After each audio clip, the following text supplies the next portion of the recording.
Magandang araw mga Q, welcome po dito sa ating YouTube channel, Super Q TV. Ayan, hi!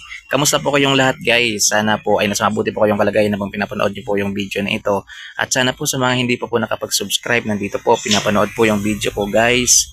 Please po, hihingin ko po sana yung suporta ninyo. Pa-subscribe naman po ng aking YouTube channel. At pa-click na rin ng tiny bell button para ma-notify ka kapag meron akong upload. Ayan, nabubulol na naman ako. So mamaya nga mga ka-Q, ayan yung schedule ni Elias JTV sa Tubuso, Negros Occidental.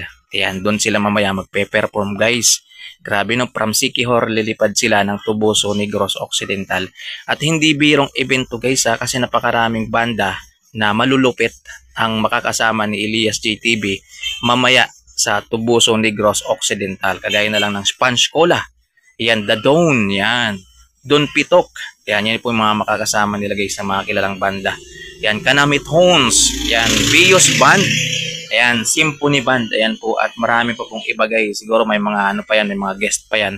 So abang-abang tayo guys. Hindi ko alam guys kung ano yung maging setup nila mamaya. Kung pang main event pa rin ba yung ating Uhay. Yeah, siya ba yung huling tutugtog? Kasi mga kasama niya dito, Sponge Cola, The Dawn. Yan yung mga mga legendary na po pagdating po sa rock-rockan talaga. So abang-abang tayo guys. At nakita ko yung venue kung saan sila tutugtog mamaya, magpe-perform guys. Ay napakaganda guys. Grabe.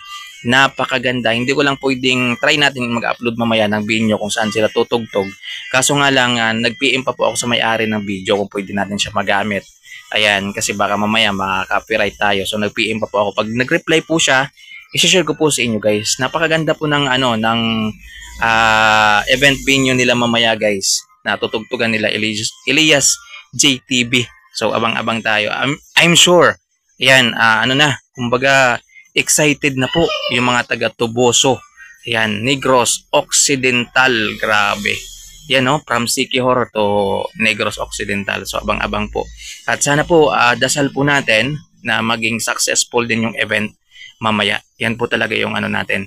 Dinadasal natin palagi mga ka-Q na maging successful yung event na yan. Katulad kagabi. Yan na okay naman. Kahit may kaunting mga error yan. Katulad ng namatay yung kuryente. Ganun. So maraming error guys. Umulan ng kaunti. So okay lang mga ganyan-ganyan. Mga lang naman yan. Mga minor na mga error. Pero wag lang sana yung mga major talaga guys. So yun yung pagdasal natin mamaya. Maging safety yung lahat sa Tubuso, Negros Occidental. Ayan oh. Grabe, Sponge Cola guys. Grabe, yan po yung mga kalihiran na talaga ni Elias JTV ngayon, yung mga The Dawn. Pero yan po kasi mga mga legendary na po yan. Mga matagal ng banda yan guys at sikat na po talaga yung mga ganyang banda. So si Don Pitok, yan sa rin po yan na naalala ko sa online. Sa online din po yan nagpakilala, nagpakita ng talent hanggang sumikat. Ayan, yung Symphony Band, naririnig ko na rin yan na may nakita na rin akong tugtog nila niya, magaling din. So, hindi lang natin alam kung ano talaga yung panghuli na magpe-perform. Ayan, pero sa palagay ko guys, baka yung banda pa rin ni Elias JTV. Kasi sila yung ngayon kumbaga masasabi natin na pinakasikat. Ayan. So, sila siguro yung huling tutugtog mamaya guys. Hindi ko lang alam ha. Ayan, analyze ko lang po yan. Ayan, kung hindi man, walang problema. Ayan. Kasi yan nandiyan yung The Dawn o Sponge Cola o di ba? Yan, Ritmo Kusa. Sino ba yan guys? Di ko kilala yan. Baka sikat yan sa Negros Occidental. Ayan, o di ba? Yung Bios Band. Bios Band, parang parang mga dancer, no? Parang dancer sila, ayan mga babae na mga sexy. Bios Band. Baka banda talaga sila guys. Yan na ganyan lang talaga yung mga suot nila. Tapos itong Kanamit Hone. Ang ganda ng pangalan nila guys. Kanamit Hone.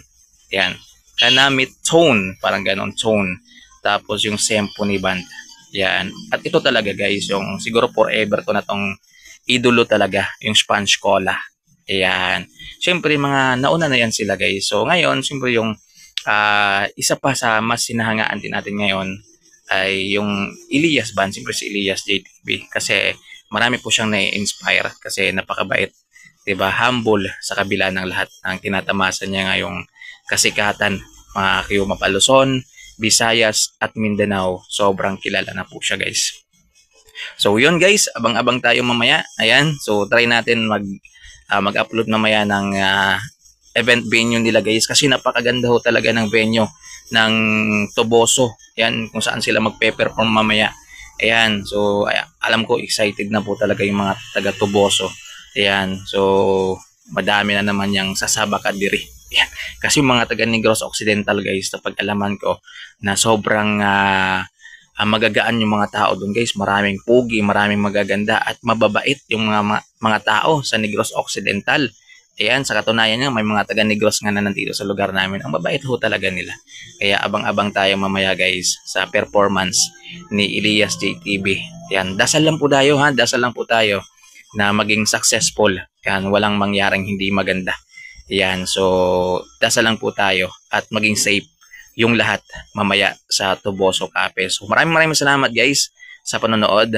Ingat po tayong lahat at good health po. Ayan, maraming salamat.